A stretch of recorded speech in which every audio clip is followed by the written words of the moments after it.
Saudara saya sampai sekarang hilang kontak di Aceh.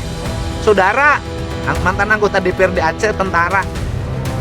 Kakak saya udah nangis-nangis, kamu tuh gubernur, katanya masa nggak bisa nolong saudara, nggak bisa dihubungi. Saya juga mungkin nanti termasuk akan mencoba lah nyari saudara saya tuh bisa ketemu nggak gitu.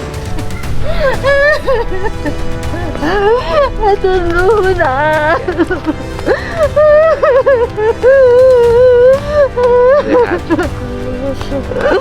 Ya Allah. Aduh Luna. Teteh juga mapisan. Aduh Luna.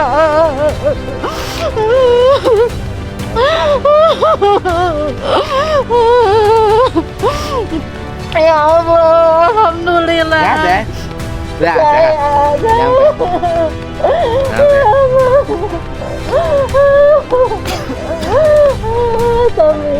Alhamdulillah. Alhamdulillah, bisa selamat saya. Tidak perlu memberikan beras dilempar-lempar dari helikopter. Bu Ketua kemarin datang langsung menyerahkan. Nggak perlu ada yang pencitraan dipanggul dan sebagainya, nggak perlu. Dan saya minta kepada pejabat yang ada di daerah juga, ketika membantu para korban, hendaklah yang sopan, serahkan langsung gitu. Situasi kondisi itu pelecehan kepada negara, kepelecehan kepada rakyat yang ada di sana.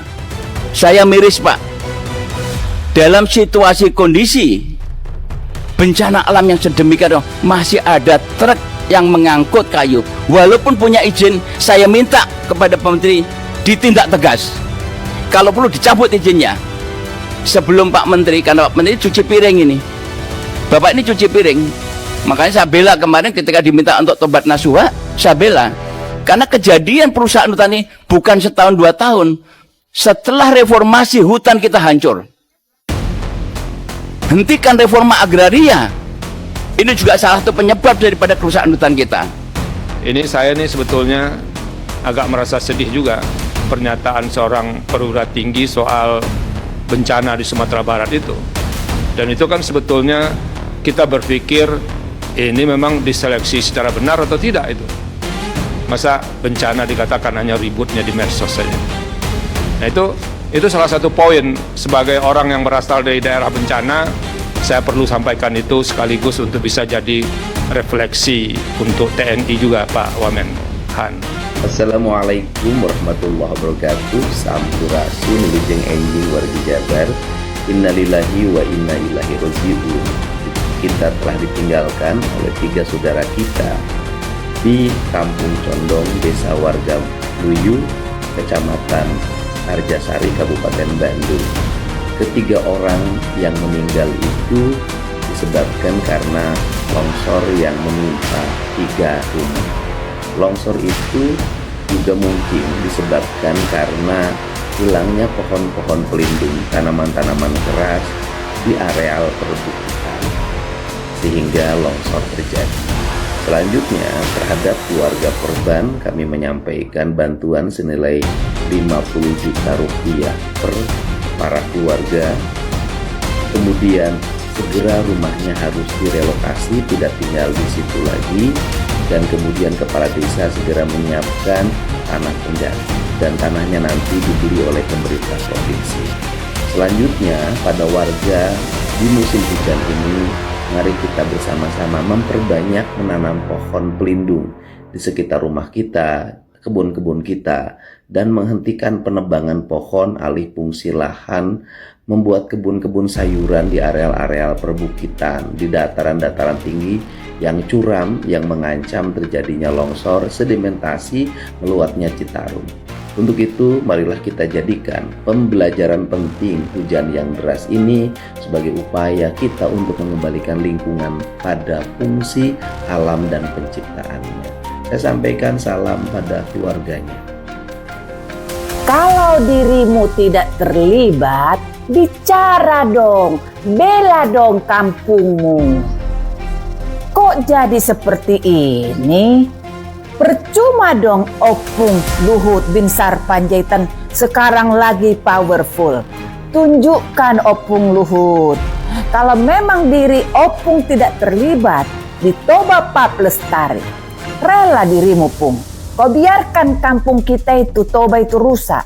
Kau biarkan rakyat di sana menderita. Ini banjir bandang. Dulu sih bangga kali membangun jalan. Yo, Bapak Luhut nih, Opung Luhut nih kan pendukung Jokowi banget kan. Bangga kami orang Batak waktu itu loh.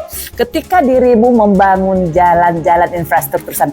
Tapi sekarang akhirnya kami menyesal. Gak ada untungnya jalan-jalan itu sekarang. Gak ada untungnya karena rakyat akhirnya kehilangan rumah, kehilangan nyawa. Seharusnya selevel Opung Luhut yang powerful, kau usirlah Toba Pap Lestari. Anak SD pun tahu Toba Pap Lestari sudah menebang pohon-pohon di kampung kita di Toba sana. Oke, fine, dirimu tidak terlibat, tidak ada saham di dalam. Tapi aku malah curiga, sehebat Opung Luhut nggak punya hati nurani kah? Nggak punya hati nurani. Sekarang saya bicara Pak, sama speak up ya Pulut ya, saya speak up. Kalau ada kita membiarkan keburukan terjadi, biasanya ya orang pintar kan Opung Luhut, dan kami pun orang-orang Batak sebenarnya orang pintar, sama-sama Batak kita bos ya, sama-sama Batak kita. Jadi kalau tidak terlibat dirimu, tapi kau biarkan keburukan terjadi di depanmu, ada apa bos? Ada apa? Aku nggak menuduh, tapi ada apa? Ibarat sedang kita ada buang angin kentut. Nggak bisa kita tuduh siapa yang kentut karena nggak bisa dibuktikan. Tapi hati nurani, aku tuntut hati nurani sekarang untuk berbicara. Gunakan kekuasaanmu, gunakan powermu, cintai Toba itu dengan cara yang benar. Bukan bangga ada di sana food estate, bukan bangga jalan-jalan diperbaiki, bukan bangga untuk apa kita punya bandara Silangit. Kalau ternyata sebagian rakyat itu yang luar biasa besarnya sekarang kehilangan rumah, kehilangan nyawa. Nyawa itu tidak bisa dibandingkan dengan jalan-jalan yang kalian bangun. Mereka sekarang bukan hanya kebanjiran, tapi kehilangan rumah. Nggak tahu tanah yang mana, apa masih bisa tanah yang sudah membentuk longsoran atau membentuk jurang itu bisa lagi diklaim sebagai tanah mereka. Nah, jadi aku hanya mau ikatkan Opung Luhut sekarang ini. Oke, fine. Itu gampang banget kita bersilat lidah mengatakan kita tidak terlibat secara administrasi, tapi orang bisa merasakan kok sehebat Opung Luhut seperti terdiam membiarkan kampung kita di Toba sana dijarah pohonnya. Ini bukti sekarang keserakahan kalian. Apa gunanya kita berkuasa? Apa gunanya kita kaya? Apa gunanya kita hebat kalau tidak jadi berkat? Coba perhatikan ini. Oke.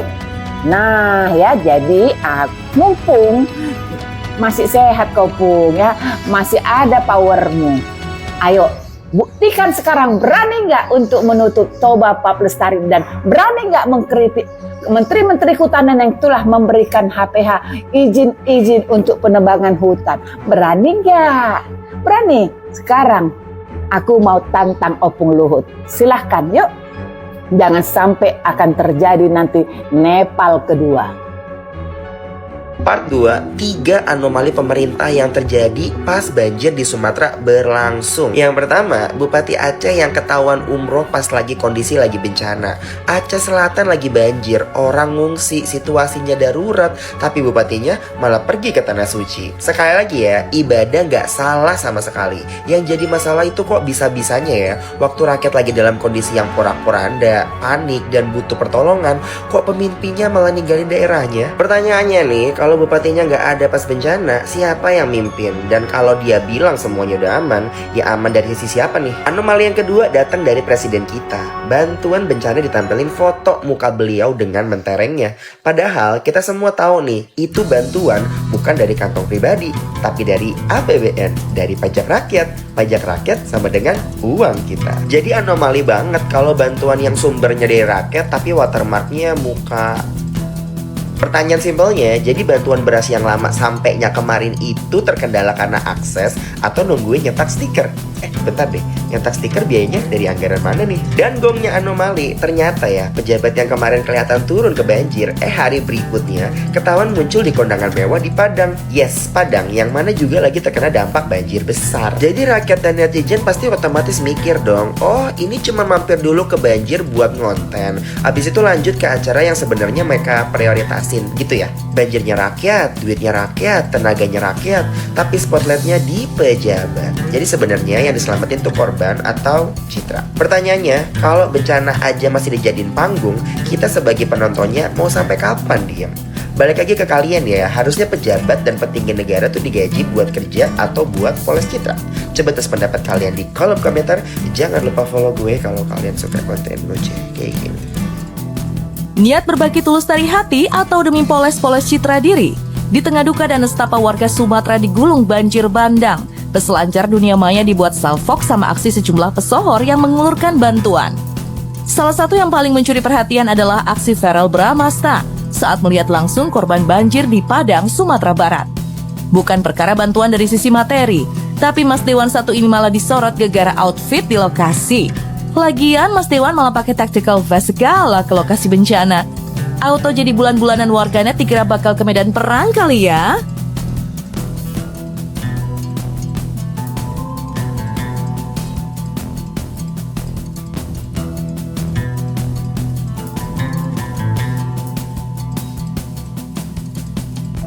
Auto kena rujak warganet, Mas Dewan buru-buru klarifikasi bahwa aksinya bukan sekedar citra diri. Konon rompi taktis yang dikenakan Verel lantaran berfungsi sebagai tempat penyimpanan banyak barang seperti air, uang tunai, dan lainnya. Ini rompi taktis apa kantong Doraemon?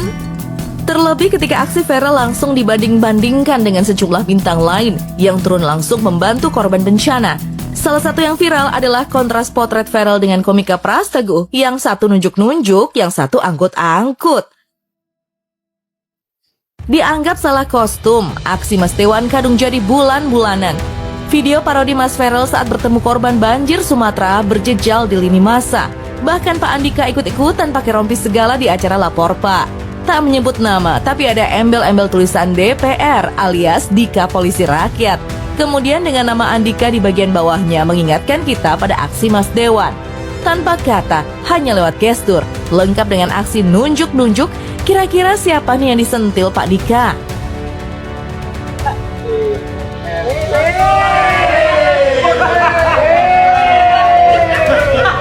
Tunjuk dong. Oke, GoPro.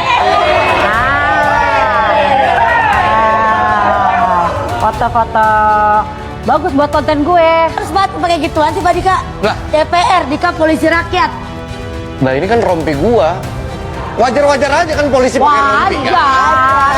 Wajar. Yang gak wajar apa? Pejabat pakai rompi. Apa? Komedi kadang jadi cara paling jitu melontar kritik. Berbalut Gempar, seorang pemuda berinisial Madesu yang terbiasa bangun siang menggemparkan warga dengan bangun pagi untuk pertama kalinya dalam setahun terakhir. Ya, tanpa dibangunkan keluarga ataupun alarm yang berlapis. Atas rasa syukurnya, pihak keluarga menggelar syukuran berharap hari itu menjadi tonggak baru, bukan hanya bagi Madesu, tetapi juga bagi moral seluruh kampung Cianjay. Alhamdulillah ibu-ibu, anak saya sekarang biasanya bangun siang, sekarang bangunnya pagi. Mudah-mudahan seterusnya. Gerakan ini dianggap sebagai langkah pertamanya untuk menjadi pria morning person dan dipercaya sebagai salah satu keajaiban dunia yang patut dirayakan. Saya sebagai tetangganya juga merasa bangga dan senang. Berarti anak saya juga yang suka bangun siang dulu ada harapan bisa bangun pagi. Kayak si Madesu. Dalam rangka menuju Cianjay Emas, pemerintahan Cianjay memberikan penghargaan dan apresiasi khusus kepada Madesu atas keberhasilannya mengambil langkah awal yang dinilai sangat positif dan menginspirasi. Kami selaku jajaran pemerintah Cianjay sangat mengapresiasi tindakan berani saudara Madesu untuk bisa bangun pagi. Semoga ini bisa jadi inspirasi bagi pemuda lainnya yang punya kebiasaan yang sama. Dari Madesu kita memahami bahwa perubahan tak selalu lahir dari gebrakan tinggi, tetapi bisa dari tekad kecil yang dijalani sepenuh hati. Kami akan mengabarkan perkembangan selanjutnya dan berita-berita tidak penting lainnya. Follow kami dan sampai jumpa. Nama peramal kondang Hart Gumai kembali jadi sorotan publik setelah muncul di sebuah podcast bersama Denny Sumarko. Dalam perbincangan tersebut, Ia menyampaikan serangkaian prediksi mengejutkan untuk tahun 2026, mulai dari dunia hiburan, politik, hingga ancaman bencana yang disebut bakal mengguncang Indonesia. Seperti biasa, ramalan Hart Gumai selalu mengundang pro dan kontra. Ada yang menganggapnya sekadar hiburan, ada pula yang percaya bahwa apa yang ia ucapkan seringkali benar-benar terjadi. Dan kali ini, prediksinya untuk 2026 jauh lebih berani dan penuh misteri dibanding tahun-tahun sebelumnya. Berikut adalah 8 ramalan utama Hart Gumai yang membuat publik penasaran. 1. Perceraian artis wanita inisial M. Hart Gumai meramalkan seorang penyanyi wanita populer berinisial M yang diketahui sudah 2 kali menikah akan kembali menghadapi prahara rumah tangga. Menurutnya, perceraian ini kemungkinan besar akan terjadi setelah bulan Juni 2026. Ramalan ini sontak memicu rasa penasaran publik karena penyanyi dengan inisial M memang cukup banyak di industri hiburan tanah air. Apakah benar salah satu dari mereka akan kembali gagal mempertahankan pernikahannya? Publik pun menunggu dengan penuh tanda tanya. 2. Aktor muda terjerat narkoba. Seorang aktor muda berbakat yang juga dikenal aktif di dunia olahraga diprediksi akan terjerat kasus hukum karena narkoba. Identitasnya memang tidak disebutkan, namun bayangan ini langsung membuat banyak orang menebak-nebak siapa sosok yang dimaksud. Kasus ini diperkirakan akan menjadi sorotan besar, karena figur publik muda biasanya menjadi idola banyak remaja. Jika benar terjadi, tentu akan menjadi peringatan keras tentang bahaya narkoba di kalangan selebritas muda.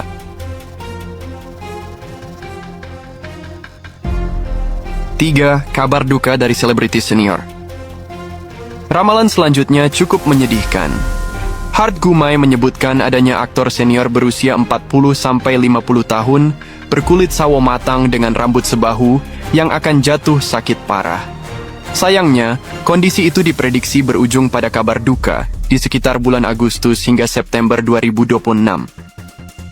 Aktor ini digambarkan sebagai sosok multitalenta yang sudah lama mewarnai layar kaca Indonesia. Jika benar, tentu kepergiannya akan meninggalkan duka mendalam, tidak hanya bagi keluarga, tetapi juga bagi dunia hiburan tanah air.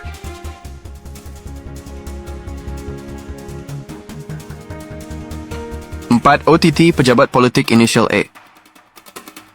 Di ranah politik, Hart Gumai meramalkan adanya operasi tangkap tangan, OTT, terhadap seorang pejabat berinisial A.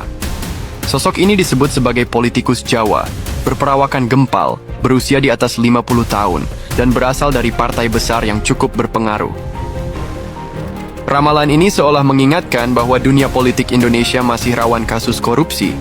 Jika benar terjadi, OTT tersebut bisa menjadi salah satu kasus besar yang mengubah peta politik nasional di tahun 2026.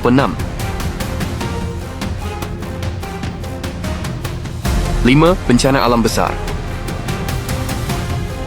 Selain soal dunia selebriti dan politik, Hart Gumai juga mengingatkan tentang ancaman bencana alam.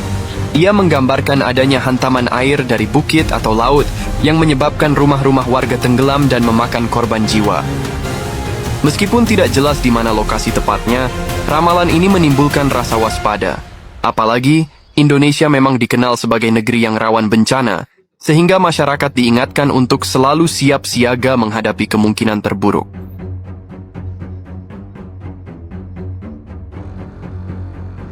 6. Kebakaran gedung pemerintahan. Ramalan paling mengejutkan adalah terjadinya kebakaran besar yang melanda sebuah gedung pemerintahan penting di Jakarta sebelum pertengahan tahun 2026. Musibah ini disebut terjadi akibat kelalaian atau human error dan melibatkan sebuah bangunan tinggi yang berisi dokumen penting negara. Jika benar, kebakaran ini bisa menjadi salah satu peristiwa bersejarah karena menyangkut dokumen penting negara. Tak heran, ramalan ini langsung membuat publik heboh dan banyak yang mencoba membandingkannya dengan insiden serupa di masa lalu.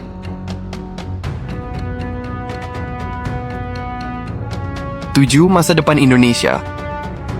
Meski banyak ramalan buruk, Hart Gumai tetap menyampaikan nada optimis. Menurutnya, masa depan Indonesia akan lebih baik, namun proses menuju perbaikan itu tidak instan, melainkan bertahap dan penuh rintangan. Ia menggambarkan bahwa setelah melewati berbagai musibah, Indonesia justru akan tumbuh menjadi negara yang lebih kuat. Optimisme ini seolah menjadi penghiburan di tengah banyaknya prediksi buruk yang ia sampaikan.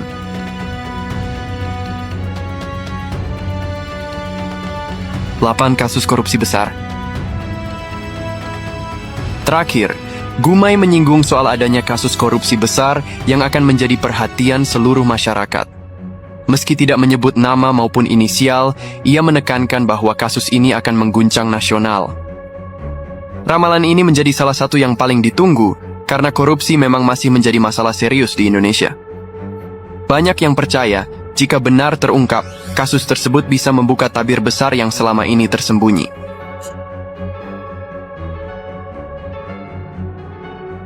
Ramalan Hard Gumai memang selalu menimbulkan pro dan kontra. Ada yang percaya, ada pula yang menganggapnya sekadar hiburan belaka. Namun satu hal yang pasti, prediksi-prediksi ini selalu berhasil mencuri perhatian publik dan menjadi perbincangan hangat. Lalu, apakah ramalan tahun 2026 ini akan benar-benar terjadi, atau hanya akan berlalu sebagai wacana misterius? Kita lihat saja nanti. Bagaimana menurut Anda, apakah prediksi ini bisa jadi kenyataan? 50 helikopter sekarang sedang bergerak di daerah musibah. Minggu ini helikopter baru datang, 5 buah helikopter minggu ini. Mungkin beberapa bulan, beberapa tahun yang lalu tidak ada yang bisa memperkirakan bahwa negara kita mampu mengerahkan 50 helikopter. 50 helikopter sekarang sedang bergerak di daerah musibah. Minggu ini helikopter baru datang, 5 buah helikopter minggu ini, dan terus berdatangan. Dan saya sudah perintahkan mulai Januari tahun depan dan seterusnya, kita akan datangkan 200 helikopter di Republik Indonesia ini. Kita mengalami cobaan-cobaan, kita mengalami badai, kita mengalami bencana, tapi bangsa kita kuat, utuh, dan bangsa kita mampu mengatasi semua cobaan yang kita hadapi. Kita berkumpul di saat sebagian saudara-saudara kita di Aceh, Sumatera Utara, dan Sumatera Barat sedang mengalami musibah. Kita buktikan, rakyat melihat reaksi pemerintah cepat, reaksi pemerintah mengatasi masalah. Kita sudah buktikan sekarang, rakyat melihat ada musibah di bagian dari wilayah tanah air kita, tapi alat-alat negara segera hadir. Punya simpulan, apakah ini cuma omon-omon? Bagian paling menyebalkan hidup di negara miskin akuntabilitas ini adalah, Mbak, setiap kejadian yang memakan korban, pertama, negara berulang kali hanya melihat kita sebagai angka, statistik. Kejadian Agustus September kemarin, aksi 12 orang meninggal, ribuan tersangka, ujung-ujungnya juga nggak ada yang berubah. DPR masih sama, nggak ada yang dipecat, masih pada petandang petenteng. Begitupun, saya khawatir kedepannya akan seperti itu soal lingkungan. 800 lebih meninggal, masih banyak yang hilang. Ujung-ujungnya juga semua akan terus menebang, semua akan terus membela bahwa sawit itu baik, tambang itu baik. Makanya saya merasa kemarahan generasi kami, generasi muda, terhadap generasi tua yang ada dalam lingkaran negara ini harusnya semakin masif aja. Karena misalnya ketika ada orang yang pernah menjabat sebagai ketum PBNU mengatakan zero mining itu goblok, gitu, yang mengatakan pro lingkungan itu Wahabi, ya mungkin dia yang goblok ya kalau dia merasa itu kata-kata yang halus. Saya juga bisa bilang kayak gitu. Jadi saya tidak cukup yakin, Mbak, bahwa ketika bencana ekologis di Sumatera ini surut, kemudian ada yang direformasi, saya tidak yakin, karena sampai sekarang sekalipun tadi misalnya Bapak Dewan kita mengatakan ya itu kan regulasi Jokowi, Prabowo enggak, saya harus percaya bahwa Prabowo enggak gitu. Prabowo aja masih ngomong hidup Jokowi, kok gimana saya harus percaya gitu. Jadi saya nggak yakin ada perubahan apapun, saya nggak yakin. Jadi apa yang bisa bikin Anda percaya bahwa akan ada perubahan? Ya warga, saya tidak percaya pada negara hari ini kalau gitu. Oke, baik. Pak Rian. Halo para netizen, adakah di antara kalian yang mengetahui di mana keberadaan Bapak Menteri Sosial RI sekarang ini? Soalnya sudah seminggu lebih terjadinya bencana banjir dan longsor di Sumatera. Wajah Menteri Sosial RI belum pernah kelihatan di lokasi bencana. Belum pernah terlihat wujudnya sekalipun di lokasi bencana. Padahal Presiden sudah datang, Wapres juga mau datang, para menteri sudah banyak juga yang datang, para kepala lembaga dan badan juga banyak yang datang. Mensos yang seharusnya berada di garda terdepan dalam penanggulangan bencana bersama BNPB justru tidak pernah kelihatan batang hidungnya, tidak pernah kelihatan wujudnya di lokasi bencana. Kalaupun mau menanggapi soal bencana hanya bikin keterangan pers. Gimana tanggung jawabnya sebagai Menteri Sosial? Berbeda banget dengan Menteri Sosial yang dulu, Ibu Risma. Ibu Risma itu begitu ada bencana cepat tanggap, langsung turun. Bahkan sudah jadi mantan menteri pun sekarang ini beliau sudah berhari-hari berada di lokasi bencana. Tolong ya para netizen, cari di mana Bapak Mensos RI. Jangan-jangan juga beliau menjadi korban bencana, korban banjir. Tolong carikan ya. 2008 hingga 2009. Apa kabar Pak Susno? Baik Mbak Laras, selamat sore. Oke, terima kasih sudah mampir di podcast kami di On Point with Adisti Larasati. Pak Susno, bencana yang terjadi di Sumatera ini duka Indonesia, begitu ya. Banyak sekali masyarakat yang harus kehilangan nyawa, harus kehilangan rumah mereka, begitu. Di tengah bencana ini terjadi, ada dugaan bencana ini terjadi tidak serta-merta karena faktor alam, karena banyak sekali ditemukan tumpukan gelondongan kayu yang bahkan sudah terkelupas dan juga sudah bernomor, begitu ya dugaannya. Anda sebagai putra asli Sumatera, apakah ini benar-benar bencana yang alami atau yang memang sudah terencana dan disengaja karena memang ada kerusakan hutan di sana?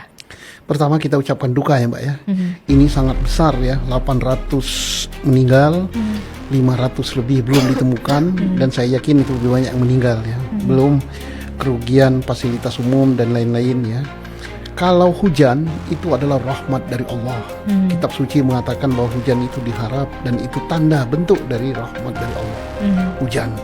Yang jadi masalah adalah hujan itu pada saat di 3 provinsi ini tidak menjadi rahmat tetapi menjadi bencana.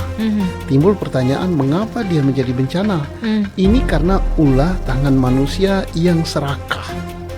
Ulah tangan manusia yang serakah? Iya, serakah akan harta dengan cara melakukan hal-hal yang tidak baik, yaitu menebangi hutan. Serakah untuk mendapatkan sesuatu dengan menandatangani izin agar hutan itu diizinkan untuk ditebang. Nah, ini orang-orang tersebut bukanlah orang dari 3 provinsi itu. Ini orang-orang dari tempat lain, dan yang mengizinkan itu saya yakin orangnya berposisi di Jakarta. Dan saya yakin yang mengizinkan itu tidak melihat kondisi lapangan, terus izin diterbitkan, kemudian tidak mengawasi di lapangan apakah izin yang diberikan itu telah sesuai dengan ketentuan-ketentuan itu. Baru terkaget-kaget setelah gelondongan kayu itu berhanyutan berjuta-juta kubik, membunuh manusia, membunuh ternak, menghancurkan ribuan rumah, menghancurkan ribuan fasilitas umum, jalan, jembatan, kantor, rumah sakit, dan lain-lain. Terkaget-kaget ini akibat orang-orang yang duduk di ruangan AC yang ada di Jakarta. Jadi mereka lah yang harus bertanggung jawab, yang memberikan izin. Iya, karena mereka memberikan izin, saya yakin ya, izin diberikan tapi dia tidak melihat lapangan, kemudian tidak menganalisa. Kalau jangan salahkan hujan, jangan salahkan iklim. Wah ini kalau iklimnya begini, karena iklim muson, karena ini cuacanya gini, karena pemanasan global. Tidak, hujan itu rahmat Allah.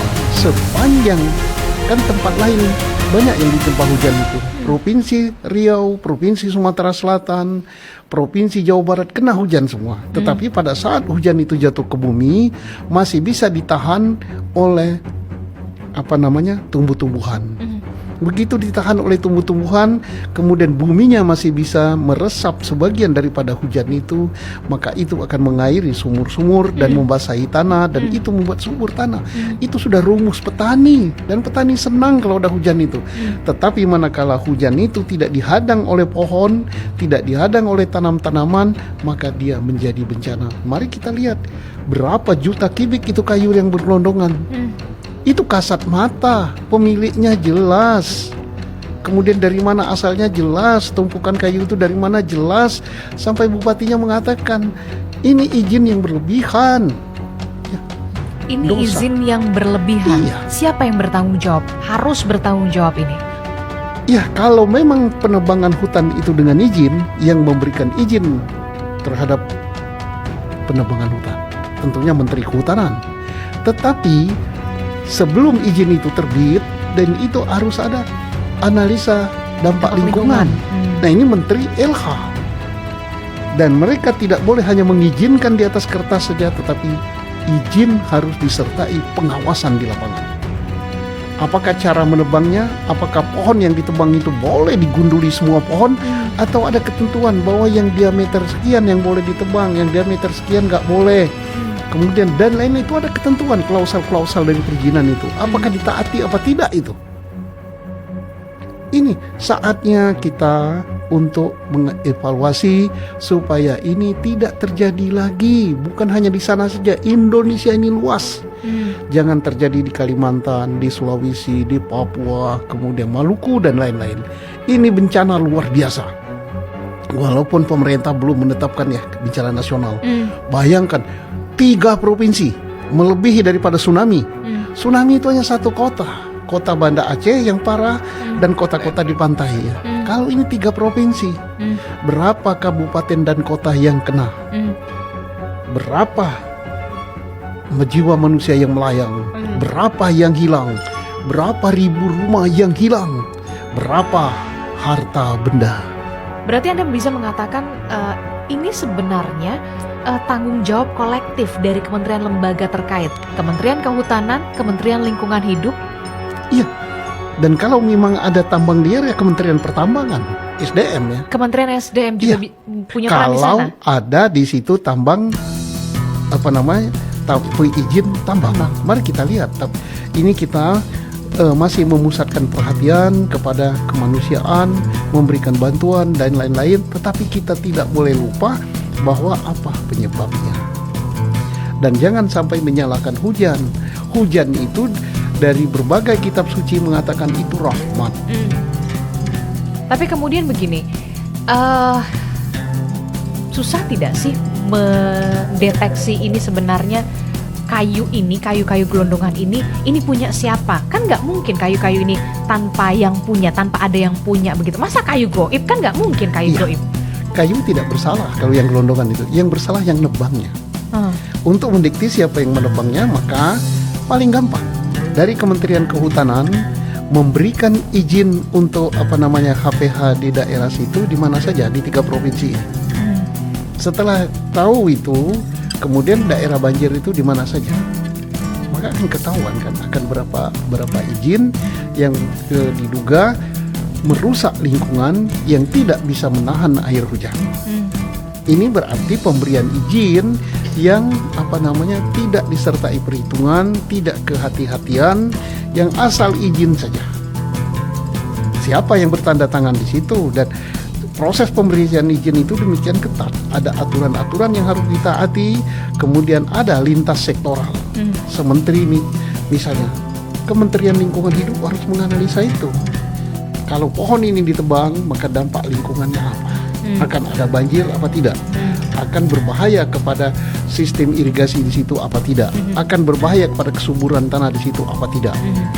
Nah, ini kan sudah masuk ke ranah hukum ya, kepolisian begitu. Kemarin kita sudah melihat Menteri Kehutanan Raja Juli Antoni sudah dipanggil oleh Komisi 4 DPR RI begitu ya, dan dia mengatakan 20 izin perusahaan itu dicabut begitu ya. Kemudian selanjutnya Menhub juga ke kepolisian begitu ya, menandatangani MOU soal Satgas gabungan dan segala macam.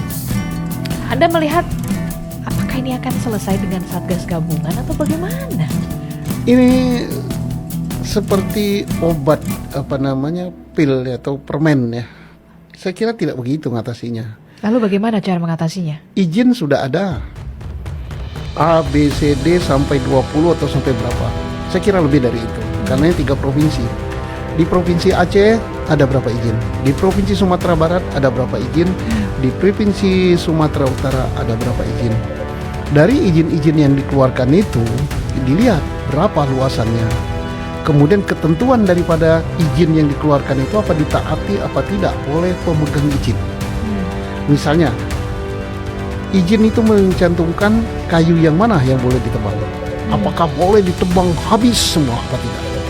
Kalau tidak boleh ditebang habis, ada diameter yang boleh ditebang, diameter yang tidak boleh ditebang, ternyata dia tebang berarti melanggar izin.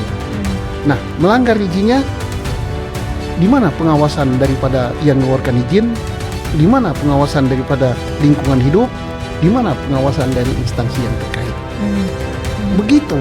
Jadi tak perlu yang mencari siapa? Yang mencari ya dari Kementerian Kehutanan, dari Polri mencari, karena ini sudah penegakan hukum gitu kan. Dan instansi-instansi terkait, kalau ini memang ada korupsi di dalam pemberian izin ini, maka kejaksaan KPK harus turun ini. Jadi nggak cuma hanya kepolisian aja. Hanya kepolisian saja. Sudah waktunya kejaksaan KPK turun. Apakah dalam proses pemberian izin itu ada korupsi, ataukah setelah izin itu terbit ada korupsi sehingga ada pelanggaran-pelanggaran di situ didiamkan saja. Tapi kan kita udah jadi rahasia umum juga begitu ya. Kita sih maunya ada efek jera ya, begitu ya. Baik yang meminta izin, dan yang memberikan izin. Iya dong. Tapi termasuk yang ngawasi. Termasuk yang mengawasi. Ya, tapi pada kenyataannya, apakah ini sampai ke akarnya? Itu kan pertanyaannya. Saya yakin tidak. Anda mengatakan tidak. Mengapa demikian? Kita sudah melihat banyak kejadian kan, hangatnya di depan kan. Hangat. Setelah itu terjadi. Tapi mudah-mudahan prediksi saya ini salah. Ya, mari kita lihat. Tapi karena sekarang kita masih berkonsentrasi kepada pertolongan pada korban, pemberian bantuan dan lain yang bersifat kemanusiaan ya. Tetapi masalah penegakan hukum tetap harus jalan. Mari kita lihat sebulan 2 ke depan ada nggak yang diproses hukum, baik pejabat yang memberikan izin, baik pejabat yang mengawasi, ataupun pemegang HPH itu sendiri, ada tidak? Dampaknya sudah terjadi. Jangan sampai karena dampaknya terjadi kita salahkan ini kepada yang di atas. Wah, ini salah hujan itu, terlalu lebat, iklimnya gini. Nah itu yang kena hujan ini bukan hanya 3 provinsi itu saja, hampir semua. Dan di antara 3 provinsi ini saya yakin bahwa semua wilayah provinsi itu hujan. Tapi kenapa kabupaten tertentu sampai menimbulkan banjir sangat parah? Nah ini karena kita dulu SD diajari kan gunanya tumbuh-tumbuhan untuk apa, untuk nahan humus. Tapi iya oke, tapi kemudian begini, ya tadi saya bilang, Anda mengatakan ketika saya bertanya apakah ini sampai ke akarnya, Anda bilang tidak. Kita mikirnya jadi praktik backing itu masih ada, makanya sampai susah dan sesulit itu. Kalau praktik backing kan bukan saya mengatakan ya, tapi udah terungkap kan. Ada PT ini melanggar, tapi di balik itu ada orang-orang salah. Ada juga di Jakarta yang kasusnya jelas melanggar hukum gitu karena apa, reklamasi dan sebagainya. Di depan mata kita, Jakarta itu gak jauh dari kita kan, dan kita itu berdiri di Jakarta. Apa proses hukumnya? Gak sampai ke situ. Nah, tertutup oleh kasus yang lain gitu kan. Tertutup. Jangan sampai ini. Dan Anda melihat polanya sama semacam ini? Semacam Ya. yang kayak kemarin pagar goib itu. Semua heboh. Waktu itu kan heboh kan? Heboh semua. Pagar laut segala macam. Tapi Heboh, semua heboh, geger Nusantara. Tapi Lama-lama setelahnya? kita belum dengar siapa yang diproses hukum, yang masuk ke penjara. Dan Yang- Anda melihat pola yang sama juga akan terjadi di kasus ini. Ya gimana ya, kelihatannya begitu. Tapi mudah-mudahan prediksi saya ini salah, bahwa sekarang penegakan hukum itu sudah benar, sudah bagus gitu. Siapapun yang salah tanpa melihat pangkat jabatannya akan ditindak. Dan kita saat ini menunggu siapapun yang merasa bertanggung jawab, dia akan lapor, tidak perlu dilengsarkan. Lapor, Pak Presiden, saya mundur. Seharusnya seperti Ya, itu. sekian ribu itu saya bertanggung jawab. Kita tungguin. Siapa dia? Ada enggak? Ya Allah bisa awam. Oke, kalau kita lihat ya nanti ya mungkin saja ada, tapi ya saya sih kayaknya kok ragu ya kan ada yang bertanggung jawab sampai mundur begitu ya. Ya karena menteri kan dari partai. Mungkin partainya malu ditarik sama dia. Atau harus dimundurkan oleh partai netizen. Nah, itu partai yang terbesar. Partai yang terbesar dan partai yang dipercaya oleh rakyat itu adalah partai netizen. Desakan mundur dari rakyat. Ya, netizen gitu. Tapi kemudian ya sudah 20 izin ditutup, dicabut, bla bla bla. Tapi saya tidak melihat ada efek jerah pemidanaan di sana. Ya, di samping tidak ada pemidanaan yang sangat memprihatinkan kita. Beberapa pejabat yang memberikan statement yang sangat menyakitkan.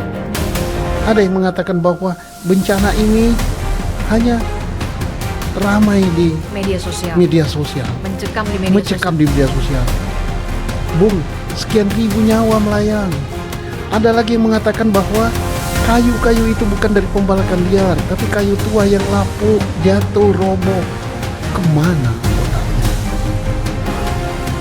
Sungguh menyakitkan pejabat ini. Dan saya yakin mereka nggak turun ke lapangan. Bukan empati dan simpati yang mereka berikan, bukan bantuan, tapi menyakitkan gitu statement.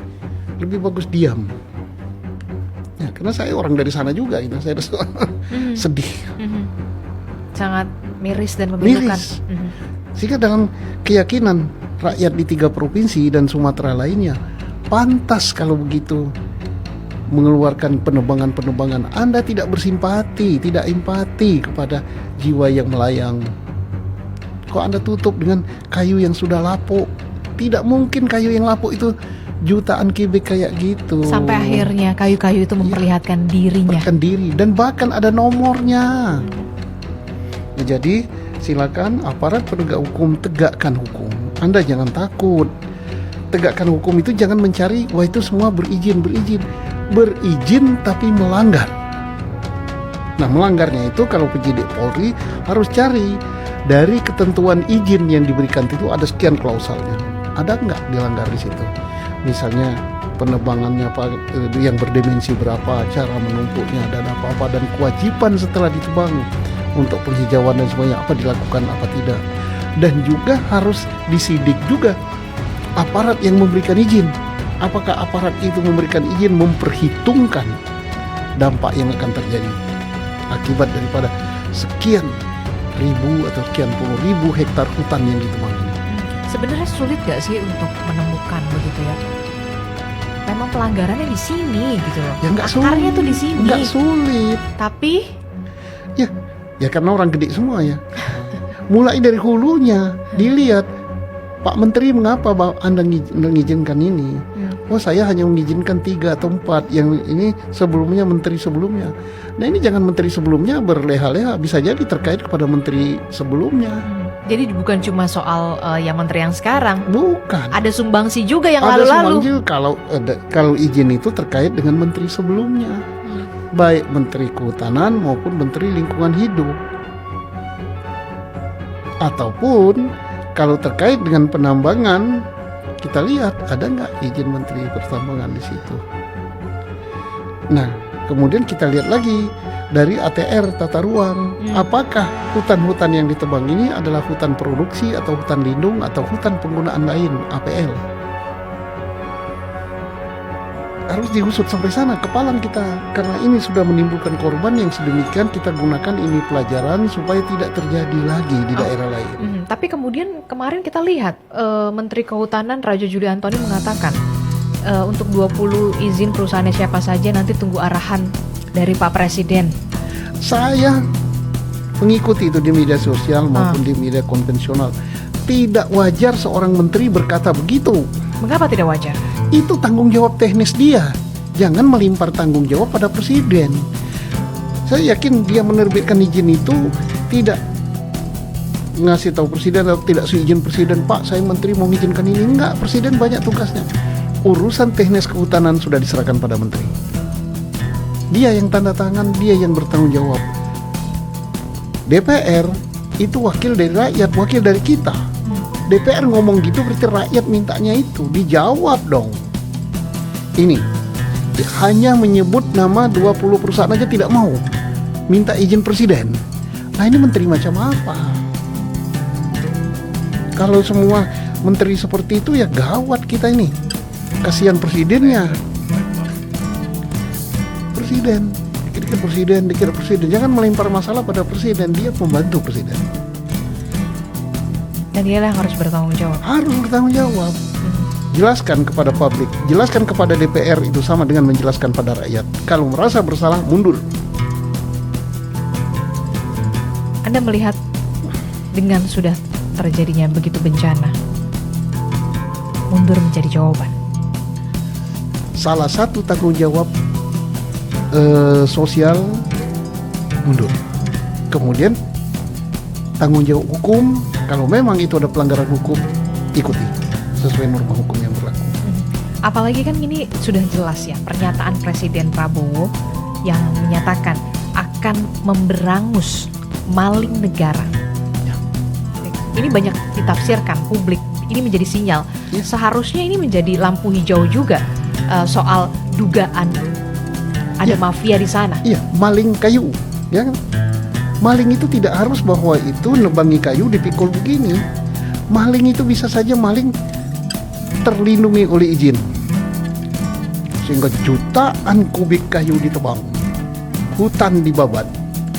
Tapi makanya perlu ini diselidiki. Izinnya itu benar apa tidak? Memang ada, secara formal ada izinnya. Tetapi pemberian izin ini sesuai ketentuan apa tidak gitu. Akan membahayakan masyarakat apa enggak? Mereka kan ahli semua. Di kementerian itu kan ahli teknis di bidang perkayuan. Ada direktorat jenderalnya. Iya, ada dirjennya, ada pakarnya, sekolahnya S2, S3 segala macam, mungkin ada tenaga ahli, profesor di situ. Kan mereka harus turun ke lapangan. Ini juga bahan penyidikan. Misalnya sudah ada saran staf bahwa Pak jangan diterbitkan izin di situ, bahaya, tapi masih nekat menerbitkan itu, bertanggung jawab. Atau stafnya justru tidak kerja, tidak memberikan saran dan pendapat. Atau ini potong kompas, nggak perlu aja staf-stafan sini, mana yang mau izin tanda tangan. Kesel kita rakyat ini kan, melihat sudah sekian ribu manusia gitu. Kesel rasanya. Kita hanya bisa bersuara, kita punya kekuasaan apapun, tapi ingat negara ini punya rakyat. Pengusaha dan penguasa, tapi kemudian yang menjadi korbannya tetap warga negara. Iya, saya yakin rakyat di sana di sekitar penebangan hutan itu kayak itu miskin. Tidak merasakan keuntungan apapun. Tidak merasakan, yang dia dapat adalah debu, bahaya. Kalaupun kerja, mereka ada tenaga kerja sekasar yang gajinya rendah. Tapi ingat, hutan itu adalah hutan milik mereka. Ya, itu berasal dari hutan adat. Ingat juga, itu awalnya bukan hutan Indonesia. Indonesia ini lahir daripada masyarakat adat, kerajaan-kerajaan kecil, kemudian menyerahkan kedaulatannya kepada pemerintah pusat, termasuk menyerahkan kekayaannya pada pemerintah pusat. menyerahkan tambang, menyerahkan hutan. Untuk apa? Sesuai amanat Undang-Undang Dasar 1945 pasal 33 untuk kesejahteraan rakyat. Ya, bukan untuk mencelakakan mereka. Atau sejahteranya yang siapa yang sejahtera? Nah, masyarakat yang serakah tadi sama yang memberikan izin itu. Makanya hati-hatilah memberikan izin. Ingat ya, itu dampaknya pada rakyat. Izin apapun juga. Oke, kita akan lihat juga komentar-komentar dari netizen, Pak Susno, bagaimana soal bencana ini, termasuk juga adanya dugaan pelanggaran soal kerusakan hutan di sana, termasuk perizinannya. Ini yang menjadi sorotan publik. Kita akan lihat apa komentar-komentar dari netizen. Ini dia, Wong Agung 99. Pembalakan yang mengakibatkan bencana adalah termasuk pelaku pembunuhan berencana. Anda sepakat itu? Sepakat. Karena mereka tahu akibat daripada dibala itu hutan rusak bencana banjir mengakibatkan jiwa manusia melayang. Dan ini bencana yang terencana. Iya. Kalau mereka tidak lakukan itu, saya yakin hujan deras sudah ribuan tahun. Dan itu rahmat Allah hujan itu. Jangan salahkan hujan. Oke, kita akan lihat lagi apa komentar dari netizen selanjutnya. @David Antoni 8709. Pastinya ada elit yang jadi mafia serta ikut membackingi para penjahat. So, apalah dayaku untuk melawan mereka para oknum penegak hukum. Bagaimana? Anda kan juga dulu penegak hukum. Kalau saya tahu pembalakan itu tanya di Jawa Barat, saya tangkap kok. Saya di demo, bahkan saya dipanggil oleh Komnas HAM, kenapa begitu? Kan nggak apa-apa, resiko loh. Apa jawaban Anda kala itu? Ya itu merusak hutan. Ada pembalak liar, ada yang tidak liar, ya tangkapi aja, urusan belakang gitu. Ada intervensi? Oh jelas kan. Dari siapa kala itu? Tidak perlu dijawab dari Nggak perlu Naba. dijawab. Tapi memang ada intervensi di sana. Iyalah, hutan itu kan sesuatu yang menjanjikan, yang enak gitu. Di hutan itu ada segala macam ada gitu. Tapi berarti praktik backing-membacking itu memang sudah jelas. Kali itu saya kira bukan rahasia lagi ya. Di media sosial terungkap semua sih. Misalnya ada bandara liar, siapa bikinnya di situ. Ada pagar siluman, siapa bikinnya di situ. Gitu kan sudah rakyat udah tahu. Gak usah kita sebut, itu nggak kesebutan. Bukan saya nggak mau nyebutnya, takut daftarnya panjang benar gitu. Oh, daftarnya panjang ya, saking. Iya. Nanti ada yang disebut, ada yang enggak, nanti ada yang iri sama kita. Aduh, oke. Kalau kita lihat kan ada provinsi Aceh, kemudian Sumatera Utara dan juga Sumatera bagian barat, Sumatera Barat.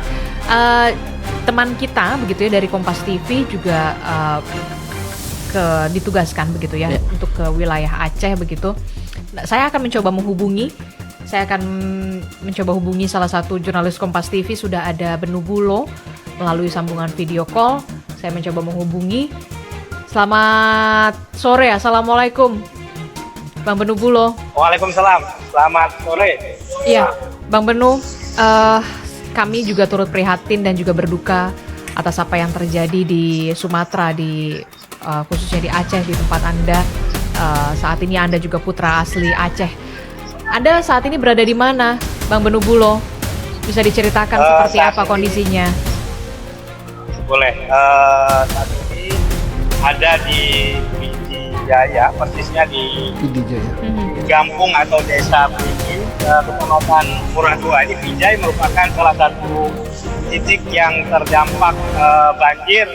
Dan di titik saya ini banjirnya ada dua versi. Jadi versi banjir bandang dengan muatan kayu yang luar biasa banyak, dilanjut dengan rop. Jadi rop naik ke kampung juga. Oke, jadi memang ada dua versi banjir di sana. Nah, untuk posko pengungsian sendiri di sana, bantuan apa yang memang sudah ada terdistribusi secara merata dan bantuan apa yang kemudian masih kurang untuk warga terdampak banjir di sana, Bang Benu Bulo? Kalau saat ini, kalau untuk logistik, alhamdulillah sudah seperti itu. Cuman ada beberapa seperti pakaian bayi, pakaian dalam wanita, dan itu sangat dibutuhkan karena memang rumah-rumah yang di sini sudah setengah, sudah masuk ke rumah itu setengah. Jadi kebutuhan untuk balita seperti popok bayi, kemudian juga ada pembalut untuk wanita juga dibutuhkan begitu ya. Termasuk juga bagaimana kondisi warga di sana ini kan sudah lebih dari 10 hari ya Bang Benu. Banyak juga pasti warga yang sudah mulai terserang penyakit, demam, kemudian influenza, bahkan juga penyakit kulit karena memang sudah lama juga tergenang air, tidak ada pasokan air bersih di sana. Bagaimana pasokan obat-obatan di sana termasuk juga tenaga medis di PD Jaya Aceh? Kalau untuk di titik ini, alhamdulillah ya teman-teman Dompet Duafa sudah menyalurkan obat-obatan, bahkan tadi siang ada dokter yang memeriksa para pengungsi karena pengungsi di sini mencapai 1.250 orang dan kebanyakan memang ibu-ibu dan anak-anak. Jadi para pengungsi ini kebanyakan adalah ibu-ibu dan juga anak-anak. Pasokan listrik dan juga komunikasi di sana seperti apa? Apakah sempat juga blackout juga di sana di PD Jaya pada saat itu? Bagaimana sekarang kondisinya? Kalau awal terjadinya banjir memang terputus semua ya, tapi saat ini sudah berangsur membaik karena memang tim dari provider dan PLN juga sudah mulai memperbaiki walaupun masih biarpet ya masih mati. Terus kadang-kadang kalau untuk jaringan telepon kita sudah dapat jaringan 4G tapi nggak bisa digunakan, jadi masih naik turun aja. Jadi memang sekarang banyak teman-teman yang menggunakan fasilitas dari Starlink ya, jadi mereka lebih gampang berkomunikasi. Oke, kalau untuk di PD Jaya sendiri di tempat Anda melaporkan Bang Benu, akses darat sudah bisa masuk atau kemudian masih ada yang terputus yang terisolasi di sana? Pendistribusian bisa dilakukan melalui darat atau kemudian hanya melalui udara saja? Kalau di PD Jaya alhamdulillah memang sudah bisa didistribusikan menggunakan kendaraan roda 4 ya. Tapi memang ada beberapa titik di wilayah ini karena ada kalau malam itu karena lagi bulan purnama air laut naik. Jadi perlu diwaspadai karena tiba-tiba dia naik itu orang nggak bisa lewat. Cuma di malam hari dan pagi harinya. Oke, jadi kalau untuk akses melalui darat memang sudah bisa dilalui walaupun memang saat ini masih ada banjirop begitu ya. Saya ingin tanyakan juga bagaimana kabar keluarga Bang Benu? Kalau untuk saat ini keluarga di Takengon belum ada kabar karena komunikasi masih belum bisa. Masih bingung kita harus mau ngapain karena komunikasi nggak bisa sama sekali. Terus akses ke sana juga terputus. Jadi ada jembatan namanya yang menghubungkan antara Biren dan beberapa wilayah lainnya Takengon dan beberapa titik lain di atas terputus. Dan saat ini masih menggunakan link untuk lewat ke sana. Jadi kendaraan tidak bisa lewat sama sekali. Oke, jadi akses ke Takengon, ke tempat wilayah keluarga Anda ini terputus dan Bang Benu sampai saat ini belum ada kabar keluarga seperti apa kabarnya, baik-baik saja atau belum? Siapa saja keluarga yang sampai saat ini belum ada kabar, Bang Benu? Keluarga ada 5, jadi Kak Nana namanya, anak 3 dan bersama suaminya. Mereka tinggal di Takengon, tapi sampai sekarang memang belum bisa komunikasi sama sekali dan mudah-mudahan jaringan di sana segera membaik dan saya bisa berkomunikasi kembali. Oke, kami harapkan tentu saja akses segera bisa dipulihkan supaya juga Bang Benu dan juga keluarga-keluarga lain di sana juga bisa mendapatkan kepastian kabar dari keluarga yang berada di Takengon. Kita berharap semuanya dalam keadaan sehat walafiat, selamat, dan kita harapkan pendistribusian bantuan bisa cepat secara merata terdistribusi dengan baik. Terima kasih Bang Benu Bulo sudah bergabung bersama kami langsung dari PD Jaya. Sehat selalu Abang. Selamat bertugas kembali. Assalamualaikum. Waalaikumsalam. Ya, itu tadi kenyataannya. Kita melihat salah satu jurnalis Kompas TV, Benu Bulo, yang berada di PD Jaya bahkan belum mengetahui kabar keluarganya di Takengon. Begitu ya. Saya sudah bisa berkata-kata apa-apa lagi. 5 yang belum ada kabar dari keluarga dia sendiri, belum keluarga yang lain. Dia tetap harus mengabarkan informasi kepada kita, tapi dia tidak tahu bagaimana kabar keluarganya. Memilukan. Ini akibat daripada manusia-manusia yang serakah, yang menebangi hutan, yang melakukan tambang liar, Dan bukan hanya pembalakan, tetapi penebangan resmi yang berizin, tapi izinnya tidak memperhatikan lingkungan. Dan izin yang diberikan tidak ditaati. Yang harus mengawasi izin itu tidak melakukan pengawasan dengan baik. Ini koreksi. Akibatnya apa? Ribuan jiwa manusia. Pak, sudah jelas Pak Prabowo mengatakan kita akan memberangus maling negara. Ya Bagus kan? Seharusnya memang itu sudah jadi lampu hijau, sinyal dari seorang kepala negara, Presiden Prabowo Subianto kepada aparat penegak hukum, tidak hanya kepolisian, KPK juga bisa terlibat di situ untuk melakukan pengusutan. Iya. PPATK bisa juga ke sana, Kejaksaan Agung. Ya, Pak Prabowo kan kita salut sama Presiden. Dia selalu berpikir untuk rakyat. Dia akan kejar. Sudah mulai dengan menertibkan kebun sawit yang merusak hutan-hutan, kemudian ke tambang, dan tidak hanya ngomong, dia lakukan itu. Tapi Pak Prabowo tangannya hanya satu, tangannya dua, gitu kan? Nggak bisa dia. Bagaimana aparat-aparat yang di depannya? Sampai dia panggil Panglima TNI dan Kapolri, percuma dapat bintang begitu kalau tidak bisa menentukan ini. Itu sudah perintah yang sangat-sangat keras sekali. Kecuali kan, ya tertibkan lah dari situ lain. Tapi dia panggil 6 mata, perintahkan. Kurang berani. Panglima tertinggi itu. Tidak boleh main-main. Aparat di bawahnya harus serius gitu. Saya jadi teringat pada saat itu Pak Prabowo manggil sejumlah menterinya ke Hambalang. Salah satunya adalah soal praktik pertambangan ilegal itu ya. Dan beberapa hari kemudian kita nikel kita ya. Media sosial muncul gitu. Kemudian Pak Prabowo juga muncul. Pak Mahfud mengatakan bahwa Pak Prabowo punya data ekspor tambang dan ekspor lainnya yang tidak sesuai dengan data yang sebenarnya dari dalam negeri. Kalau tidak sesuai berarti ada data siluman kan, ada yang tidak terdata ekspor itu. Kalau tidak terdata itu berarti gelap. Kalau gelap itu berarti pencurian. Berarti dia tidak bayar bea, tidak bayar pajak, tidak bayar apa-apa. Berarti menikmati untuk yang pribadi. Siapa itu? Ya tinggal ngungkap. Kan ada data di luar negeri bahwa menerima nikel sekian, menerima timah sekian, dan ini sudah disikat semua oleh Pak Prabowo. Bagaimana dia beroperasi tentang timah ilegal, tambang timah ilegal di Pulau Bangka dan Belitung. Sekarang ke jenis tambang yang lain. Harus kita dukung ini. Terakhir, Pak Susto, Anda pernah menjabat sebagai Kabar Reskrim. 3 rekomendasi Anda soal kerusakan hutan dan dugaan pembalakan liar di sana. Baik. Pada Pak Kapolri.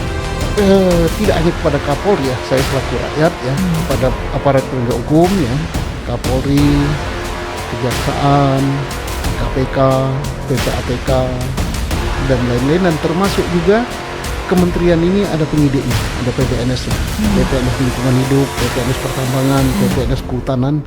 Anda harus tegakkan hukum. Satu, siapapun di belakangnya Anda jangan takut. Walaupun itu izin resmi ada, tapi selidiki ada atau tidak pelanggaran terhadap izin resmi. Satu. Yang kedua, selidiki juga dalam pemberian izin itu apa ada pelanggaran apa tidak. Izin diberikan, tapi prosesnya tidak benar, persyaratannya tidak dipenuhi, atau izin itu memberikan kewenangan kepada hutan yang sedemikian luas, yang itu akan merusak lingkungan, akan menimbulkan banjir. Kemudian setelah itu selidiki juga yang penebangan liar. Saya yakin penebangan liar tidak seluas arealnya daripada penebangan berizin. Jadi jangan sudah tahu ini berizin tidak apa-apa loh. Kalau di dalam pemberian izinnya itu melanggar, itu pidana. Kemudian selidiki juga oleh aparat penegak hukum ada tidak tindak pidana korupsi di situ. Dalam izin itu. Dan harus ada yang bertanggung jawab. Harus ada yang bertanggung jawab. 1.000 lebih jiwa manusia itu menuntut keadilan. Dan pemilik wilayah itu adalah rakyat di situ. Jangan mereka jadi penonton kemudian jiwanya melayang tapi hanya segelintir orang yang menikmati kekayaan itu, dan segelintir orang yang menerbitkan izin, dan segelintir orang yang mengawasi tapi tidak melakukan pengawasan yang benar. Komjen Polisi Purnawirawan Susno Duaji, Kabar Reskrim Polri 2008-2009. Terima kasih sudah hadir di On Point with Adi Rasati. Tentu kita berharap ada benar-benar penegakan hukum yang nyata, sampai nyata, yang adil. Yang nyata dan yang adil sampai ke akar-akarnya. Yang memang harus bertanggung jawab terhadap lebih dari 800 jiwa yang melayang di Provinsi Aceh, Sumatera Utara, dan juga Sumatera Barat. Terima kasih sudah bergabung bersama kami. Terima kasih, Mbak. Silakan, apa-apa. Sentuh. Ngapain sentuh saya penjara? Apa kepentingan saya untuk kamu? Sentuh. Ada kepentingan saya untuk kamu.